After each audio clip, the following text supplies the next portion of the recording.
one thing that we've been talking about all morning are the roadways. So I want to give you a live look at what you're dealing with this morning. Of course, we're telling people do not go out on the roadways. Now, as you can see, they're pretty clear. This is a look at 70 right by the Walmart here in Washington.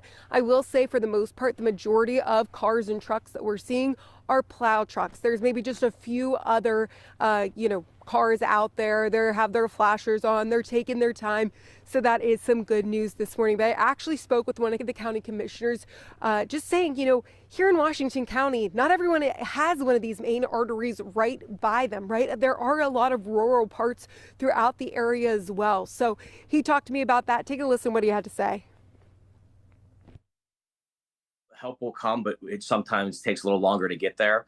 We focus with snow removal to make sure that our major arteries through the county are taken care of first. Our lanes to the hospitals are taken care of. But when you get to the very rural areas of Washington County, Claysville, Fallowfield, outskirts of almost, West Virginia and Greene County, you have to make sure that you're being proactive. You have to make sure that you're accounting for the time that it's going to take. Yeah, great information right there. So if you are experiencing an emergency or you feel like you're going to experience an emergency, make sure that you call earlier rather than later. That's some good advice right there.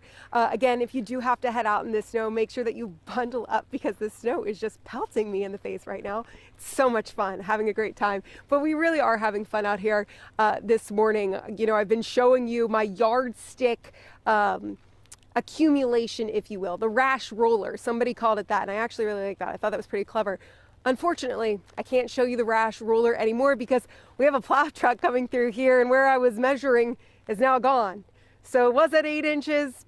We're going to go with that for right now, maybe a little bit higher. That's my scientific prediction for you out here in Washington County.